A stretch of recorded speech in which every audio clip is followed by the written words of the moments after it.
गुप्त साम्राज्य भारतीय इतिहास का एक स्वर्णिम युग था जो लगभग साल 240 से साल 550 तक फैला हुआ था।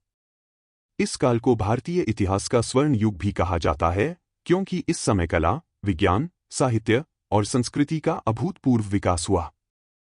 गुप्त वंश ने भारत में राजनीतिक स्थिरता, आर्थिक समृद्धि और सांस्कृतिक उत्कर्ष की नींव रखी। गुप्त वंश की स्थापना श्रीगुप्त ने की, जो एक छोटे राज्य के शासक थे। उनके पुत्र घटोत्कच ने भी इसी परंपरा को आगे बढ़ाया, लेकिन इन दोनों के शासनकाल में गुप्त वंश का विस्तार सीमित था। गुप्त साम्राज्य का वास्तविक विस्तार चंद्रगुप्त प्रथम के शासनकाल में शुरू हुआ। उन्होंने लिच्छवी राजकुमारी श्रीकुमरी देवी से विवाह किया, जिससे उनकी राजनीतिक स्थिति मजबूत हुई।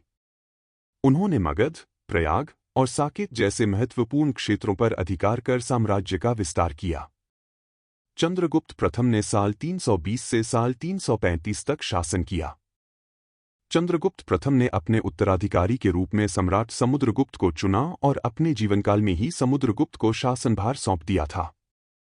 सम्राट समुद्रगुप्त को गुप्त वंश का सबसे महान शासक माना जाता है। उन्हें भारत का नेपोलियन भी कहा जाता है। उनके शासनकाल में गुप्त साम्राज्य ने अपने चरमोत्कर्ष को प्राप्त किया। समुद्रगुप्त ने अनेक सैन्य अभियानों का संचालन किया और अनेक राज्यों को अपने अधीन कर लिया।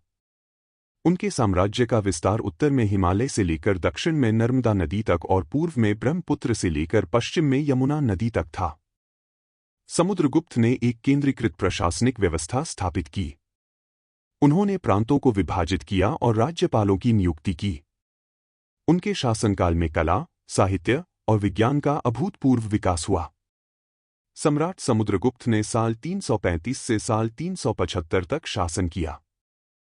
चंद्रगुप्त द्वितीय, जिन्हें विक्रमादित्य के नाम से भी जाना जाता है, ने समुद्रगुप्त के उत्तराधिकारी के रूप में गद्दी संभाली। उनके शासनकाल में गुप्त साम्राज्य ने आर्थिक, सांस्कृतिक और वैज्ञानिक क्षेत्रों में अपार उन्नति की। उन्होंने पश्चिमी क्षत्रपों को हराकर गुजरात, सौराष्ट्र और मालवा क्षेत्रों को अपने साम्राज्य में शामिल किया। चंद्रगुप्त द्वितीय के शासनकाल में कला और संस्कृति का स्वर्ण युग था। अजंता और एलोरा की गुफाओं में बनी चित्रकलाएं और मूर्तिकला इस समय की महत्वपूर्ण धरोहर है। चंद्रगुप्त द्वितीय के शासनकाल में कालिदास जैसे महान कवि और आर्यभट्ट जैसे महान गणितज्ञ और खगोलशास्त्री का उदय हुआ। कालिदास की रचनाएं जैसे अभिज्ञान शाकुंतलम और मेघदूतम आज भी साहित्य की अमूल्य धरोहर मानी जाती है। आर्यभट्ट ने गणित और खगोलशास्त्र में महत्वपूर्ण योगदान दिया, जिनमें शून्य की अवधारणा और पृथ्वी की परिधि की सटीक गणना शामिल है।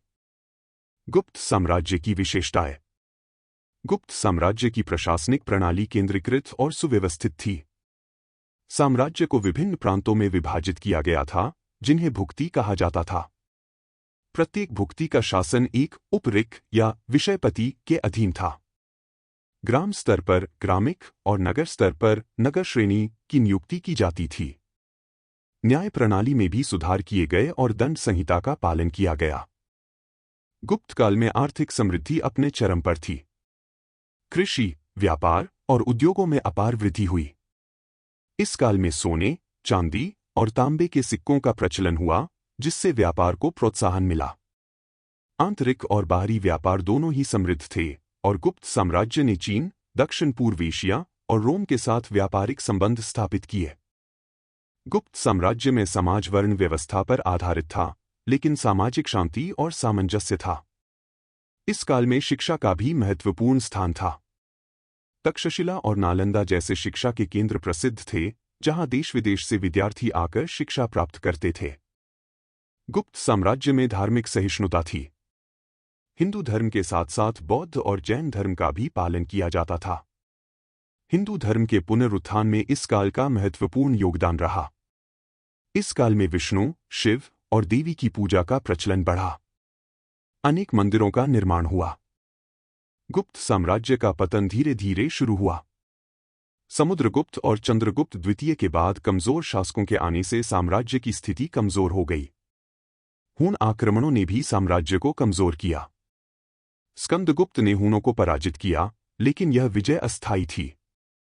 अंततः साल 550 के आसपास गुप्त साम्राज्य का पतन हो गया और छोटे छोटे राज्यों में विभाजित हो गया। गुप्त साम्राज्य भारतीय इतिहास का स्वर्ण युग था। इस काल में कला, साहित्य, विज्ञान और संस्कृति का अभूतपूर्व विकास हुआ।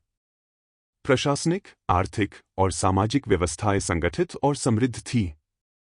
गुप्त साम्राज्य ने भारतीय सभ्यता और संस्कृति को समृद्ध किया और इसका प्रभाव आज भी भारतीय समाज में देखा जा सकता है। इस प्रकार गुप्त साम्राज्य का अध्ययन हमें भारतीय इतिहास की गहराई और उसकी समृद्ध धरोहर की समझ प्रदान करता है। यह जानने में मदद करता है कि कैसे प्राचीन भारतीय समाज ने संस्कृति, कला, विज्ञान और प्रशासन के क्षेत्रों में अभूतपूर्व उन्नति की और इसे स्वर्ण युग का दर्जा प्राप्त हुआ।